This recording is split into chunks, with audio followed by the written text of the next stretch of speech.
they don't know what that means. Now, if you're listening to this podcast and you're like, I don't know what that means either, Rachel, it's okay.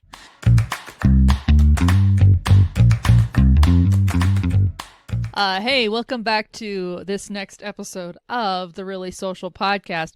I'm a mess. I literally just took a drink of water and slobbed all down my shirt, and then started just having a sneezing fit. I was about to hit record. I probably should have just grabbed that and let you all see my dress. Duress, not dress. I'm not wearing a dress. I am wearing, hold on, Colorado Avalanche. Let's see. I might have to stand up here. Colorado Avalanche shirt. I had to dig out of the bottom of my drawer, where I keep my clothes and stuff. But I'm going to the game tonight with my husband because it's Valentine's Day. Happy Valentine's Day for those of you who celebrate, single, married, partners, whatever, pet people. I think my kids tend to get Valentine's Day gifts from the grandparents. I don't remember ever getting that as a kid, I don't think. So I'm not sure. Do I have to do that when I become a grandparent? Do y'all do that? Do you guys, for those of you who either have kids or have grandparents, is that happening? Is that a thing? I mean, it's neat. It's cool. I mean, I definitely don't mind, a box of cookies showing up on our doorstep on Valentine's Day. Cool. I'll tell you, I don't tend to abide with Valentine's Day. I'm not one of those people that it's like, ooh, it's the 14th. You know what day it is? It's February 14th. Let's go get cards and spend money on cards, and let's buy flowers I'm going to kill anyway because I have a black thumb. And let's make sure we go out to a very fancy dinner. And I'm not knocking that. If you like that, go for it. We just don't do that. I do kill flowers. It's true. My husband was so pleased when we first started dating, and I said, don't give me flowers. They will die. And plus, they're dead anyway. Unless you get a potted plant, which I kind of hold more with. It's like, if you just get flowers, I'm like, they're going to die anyway. And they're going to die anyway because they're flowers and they're plants. But you know what I'm saying. This just got really macabre. Sorry. I'm probably bringing everyone's Valentine's Day down. Or you're just laughing and pointing at me and just like, whatever, you're weird. True.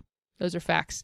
Anyway, enjoy your day in whatever manner befits you. I hope you have a great time. We are going to the Colorado Avalanche hockey game tonight, so I'm wearing my gear. I've actually got my makeup on. It's they have a kind of a dark blue, a little bit maroonish red, and then white and stuff.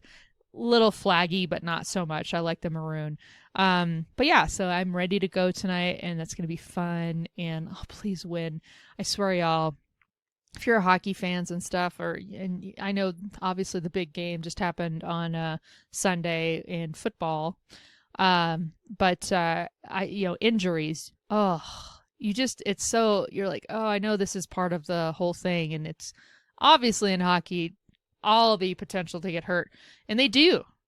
But I'm just like, I kind of was like, okay, we went through the whole thing of that the first part of the year, and now we're kind of back, and then here we go again. I'm like, oh gosh. So we'll see how things go. I'm hoping Gabriel Landeskog, our team captain, can be back. Oh, that is going to be an epic night. My husband and I are like, we have some games. We go in with a family. We buy a total of like 20, 21 games for the season.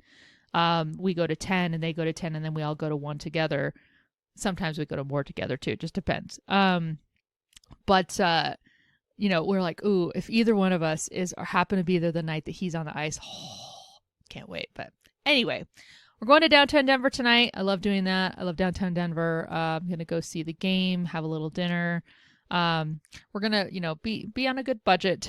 We have 4 tickets and we sold 2 of them. And since this is it's against Tampa Bay, I think. So, it's going to be a highly sought after ticket. So we sold those, and that's going to pay for our dinner tonight. We be on a budget, y'all, since I've been on the hunt for work, which I still am. Hashtag Rachel for Hire is still in full effect. But that doesn't mean I'm not coming up with ideas. So quick update on that. I don't think I mentioned it last week because last week would just happen to be a special week for this. But I've been getting a lot of outreach about being involved in people's podcasts, whether that's I just show up with questions and a microphone and, my game face on and be a co-host or a host, or They want me to do the whole thing, and like, hey, can you run the whole podcast? So I've been, negotiating on some things with that and trying to get that rolling. You talk about something that I like. I like it about as much, if not more, than when I first encountered social media marketing. And I was like, oh, this is so cool. I really dig podcasting. I do. I mean, look, I'm doing a whole podcast by myself every week. So yeah, obviously I like it. If I could even just talk to a camera, to you, my listener who's out there somewhere. I dig it. I like it. So, hey, if you think I'm a decent enough podcast host and somewhere that, hey, they could use this, let me know. I actually had I had some ideas too, because as you know, this is the Really Social podcast. It's very branded with my domain, really.social, my brand. I'd had a consulting company back in 2015-ish for about 3 or 4 years there. And it was called Really Social because I was very exclusively doing social media marketing. Well, I broadened out way far from that. I'm much more of a generalist, and I know how to do a whole lot of stuff in marketing, which we'll talk about a little bit here. But yeah, I have really broadened that out. So I actually bought a domain that's a bit more all-encompassing. And I should be able to release that, I think, by next week. I'm going to try to figure out what I'm doing with that. I don't have a whole lot of time to like fully set it up. That takes a lot of work, by the way. Those of you out there who are entrepreneurs and set up all your own stuff and branding and website and email and processes, hats off, many hats off to you, because it's super hard and it takes up a lot of time and you second guess yourself all the time. So I'm just hoping to get, hey, I'm going to put something out there that I think is simple and effective and let the brand kind of talk, my work talk for itself. So anyway, that was the update on me. Would love to know how you're spending your February 14th or this week or whatever. You can find me anywhere on social at Rachel Has the Mic, MIC. And I'd love to hear from you. Let's dive into what's happening this week. And again, this is all based off of stuff I'm including in my newsletter for the week, the B2B Boop, the business to business Boop. And I'm sending that out here shortly too. So you're basically just kind of giving the audio rundown of all the things in that newsletter. So first of all, I want to call ourselves something. I want to call us all urchins. Now, when I think of urchin, I think of probably my favorite urchin of all time is Gavroche from Les Miserables, and he is a street urchin. He's a very likable, lovable character because he's super poor, but just kind of is very happy-go-lucky, very crafty, and just gets stuff done. Doesn't have a great ending in that book/show, and that's been out for a long time, so I'm not spoiling anything. But he's the person I think of when I think of an urchin.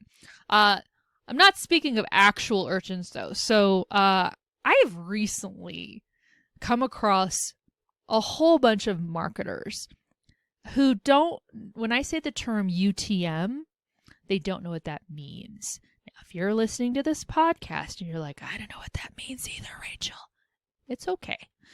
You're probably going to Google it right now. And you need to look it up. I think you have to say UTMs in marketing. Okay. A UTM, the initials stand for Urchin Tracking Module. Hence you see where I was going with the urchin thing, right? It's not based on actual street urchins. There was a company called Urchin on Demand, that back in the early aughts of this century, Google bought that company because they had Google Analytics, and they were we're really keen on letting people track website links that come to their website. Where are they coming from? Who's clicking on them, and where are they clicking on them? But that's what that is talking about. So Urchin really is just a name from the initial company. It has nothing to do with anything in marketing other than it was a brand name. Tracking obviously has to do with tracking website visitors, and the module, well, that's the machinery behind there that's working on this. So I wrote a blog this week on this topic, and I say up front, I'm like, I cringe when I hear about marketers not knowing UTMs. And the thing is, some of you may know what that is. Like, you know the function of it. You know what you're doing, but you didn't know it was called a UTM. It's totally cool. That's for real, too. I think I learned about UTMs about 8 8-9 years ago, and have just been, this is something that I am adamant about using. In my opinion, no link should be sent out from your company that doesn't have a UTM coding on it, UTM tracking. Why? Because otherwise, I'm just like, and I always use this analogy. It's like, okay, I'm going to play darts. I have no dartboard. I'm just going to throw things all over the place. Oh, well, or maybe it's a boomerang. Maybe that's more actually an accurate thing. I'm just going to throw a boomerang and it's going to come back to me, but I don't care how it came back.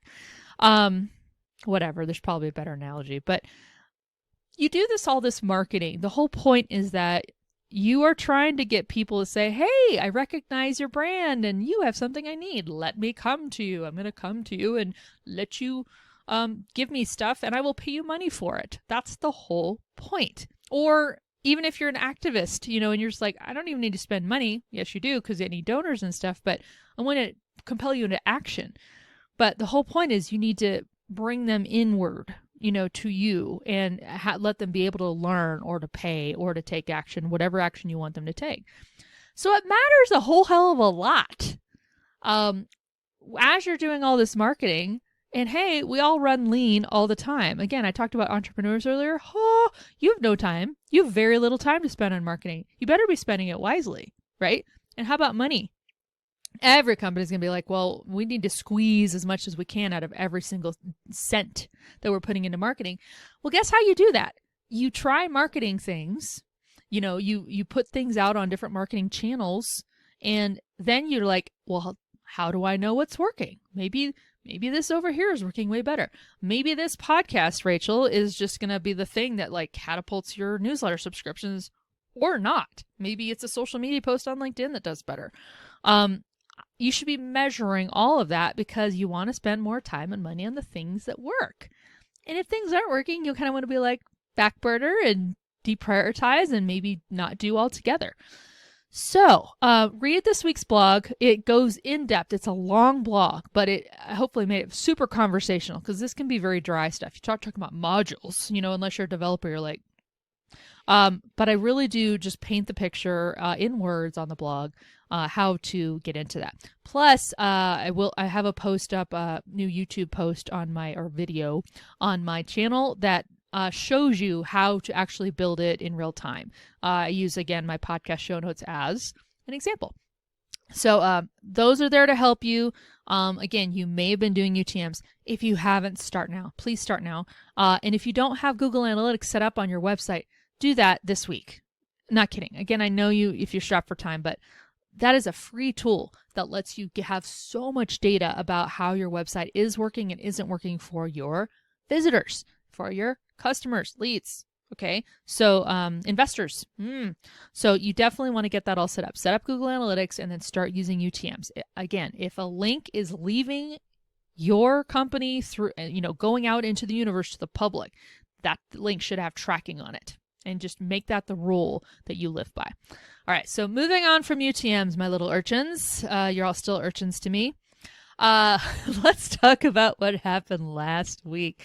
Last Wednesday, social media had a bit of a day.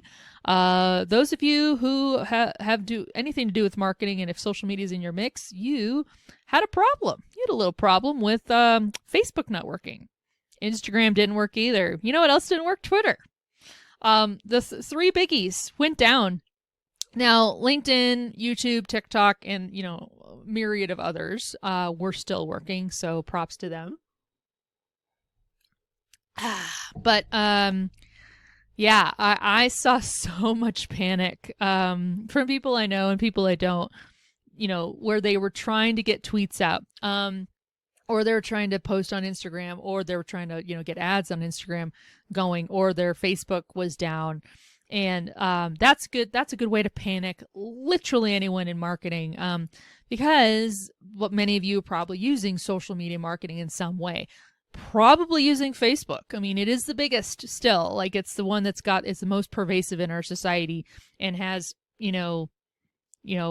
for better or for worse, really narrow tracking you can do on your ads, and also pretty affordable ads, compared to, like, say, Twitter or, and Instagram, of course, is part of Facebook or Meta, they had a bad day. And so I wanted to bring that up because this leads to two concepts or best practices that I think we all need to be mindful of as we take our businesses to market. One, do not put all of your eggs in one social media app basket. Okay. I've actually known influencers in the past who, when a certain app comes out and it's pretty popular, they'll be like, oh, I'm just doing all my stuff on this one app. Cool. Until that app has an outage or gets bought or has a problem. TikTok's having a big problem right now, literally everywhere.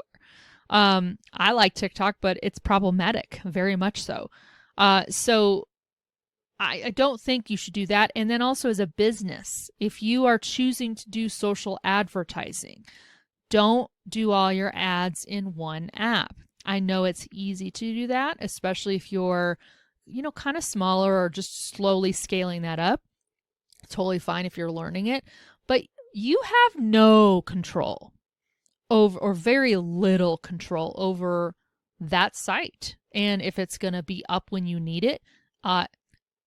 We obviously, for those of you who do Facebook advertising, you know that stuff changes like every 2 weeks. The whole UI changes, or they change the structure of Meta Business, or anything. I mean, so much of it. I go into Facebook every week to help do live streaming and stuff. That stuff's changing literally every 2 weeks, and links get broken. I'm like, I had a bookmark to go there, and now and you have to find your way through. It's ridiculous. But you don't have a whole lot of control there. So if you're putting all your weight of social advertising in one app, and the app goes down, your revenue's down that day, your lead generation's down that day. If you, and this is going to lead to my next point, if you don't have a website but use a Facebook page, or you have a social account that is basically serving as a website, well, you're screwed. Your website's down, and you have no control over that. So that's the second best practice and concept. Don't build your house on rented land. And somewhere out there, my social sister, Ann Wynn, is cheering and jumping up and down and rah-rahing that statement I just made, because she and I are of the same mind of this, and we preach it all the time. It's very tempting to say, hey, I'm just going to use a social media account as my online base, basically. That's where, if people need to find me and connect with me online, that's the one place they need to go to. I don't need my own .com or .net or .biz or whatever. I'm just going to use, my Facebook page, or I have an Instagram account. It's great. It's my business. And look, it's really tempting, because you can do a lot with just a social account by itself. You can do messaging. People can DM you, direct message you, and be able to contact you as part of your business and make sure that they stay connected with you. And again, you can run ads even through those DMs, or put products up, services up. You can tout all your wares on the social account of your choice. I have seen businesses do that, where they'll use a Facebook page. That's their website. It's facebook.com/ whatever their business is, or Tumblr, or LinkedIn has company pages. A lot of people will do that too. Again, you have a lot of options there, and you can put your branding on these. You can have certain, a handful of people or yourself be able to admin that, and run it. You decide what kind of goes up there. However, as I just mentioned, you don't have control over that particular domain. It's a .com that doesn't belong to you, okay? You're putting content and data, and you're interacting with it. That is your effort, and that is your content. But at the end of the day, LinkedIn.com could get cyber attacked, or could get sold, and someone's like, we don't like this anymore, and it's going to go away. Is that likely? Not so much. But again, I mean, Facebook's having some series of years here where they're competing a lot with TikTok and some other apps, and they're kind of like, whoa. Plus, I mean, you've got all these data and privacy things where these companies and their owners have to go to Congress and sit in hearings. They have all these issues with largely around data and privacy, or how ethical they're running their business. You have no control over that. You don't. And so if you are opting to put your business, your online business, in the hands of a social media app website versus your own domain, something that you bought the domain for. You can build the website or have it built for you. You can decide what goes on it. You can set up security around it to make sure that, you and only trusted individuals that have access to it. You can build your own following. You can capture emails. Again, this is all data you get to own because you're bringing people to your website. I've seen so many people too mention that, like, yeah, I can have followers on social media, but that's through that social media app. What you want are your own subscribers where you have their data and their email address and their contact info. You have that list and not the social media app. Again, this is all super important. And I know it takes time and I know it takes effort. If you want to set up your own domain, you not only need to buy the domain name, the .com or whatever that's going to be called. You need to have your website hosted somewhere. So you need to buy hosting or find somewhere that, someone that can like actually be the lot upon which your house of your website sits. It has to sit somewhere. And then you need to actually use a CMS or a content management system that lets you build what your business looks like on that domain. So you need those three things, and that does take some investment. Worth it, because at the end of the day, you get to decide what happens with that, rather than, I don't know, Elon Musk, who apparently found out this last week that with Twitter having their big outage, there was things going on where people couldn't tweet. Like their tweets were limited. They said, hey, you've reached the limit of your tweets today, which y'all never happens. That never happens to anyone unless you're a bot. And so literally everybody's like, what is going on? And you couldn't DM people. And all these things were happening. Well, they did some shifts in the service and what was being offered to certain people with their new 4,000 tweet limit, which is stupid. And that made it go south, and that took it down. And apparently someone changed a piece of code, and the team that would have fixed it isn't there anymore because they got laid off, so that makes a lot of sense. But again, this could be at the whim of a single person. It could be at the whim of the entire, a team or the whole company itself. If you're there and you're vulnerable to what they decide to do, that's a great way and a point to have your own website. Again, don't build your house on rented land. Okay. Whew, that was quite a big soapbox, but you heard what I said. I stand by it. We'll love to hear your takes on if like that's dumb or you don't agree with it or whatever. Because you know what? Everybody's got an opinion. But that's what I believe after my 15 years in marketing and then my prior, stint in office administration, which was the first part of my whole career. It's important. What is that? Possession is 9/10 of the law. Well, yes, that applies to marketing too. All right. And then lastly, I just wanted to say to everybody, thank you so much for, if you've subscribed to this podcast or even if you listen and haven't subscribed, please do subscribe. I am going to possibly be doing some shifting over because as I mentioned, I have been really seeing that like a lot of the services I offer don't just focus on social media. They focus on podcasting, live streaming, other marketing precepts, marketing strategy and things like that. And really .social, love the domain, but it was very hyper-focused on social media. So I may be shifting things over to my new domain soonish. And I'm excited to tell you what that is. Like I said, I did buy the domain. Now I've got to figure out the hosting and the CMS, just like I was telling you, which is going to take a little bit. But yeah, I'm looking at really doing that because, like I said, I offer more than social media know-how. And I want to be able to make sure I'm offering that and it makes sense. So that's about it for me today. But I hope, like I said, I hope you all have a great day. Happy week. Happy February 14th. Carry on, my wayward people, my little urchins. Keep doing good marketing and let me know if I can help with anything you need. And of course, you do keep me in mind for the hashtag Rachel for Hire. I do. I just want to land somewhere and just put all the things I know into work for a good company with great culture and, get paid for it. And the benefits. Benefits are nice too. All right. With that, I will bid you all farewell. Have a great rest of your week. And don't forget to hit subscribe and also rate this podcast. I want to know. I want to measure how well it's doing. And I'll see you all next week. Bye.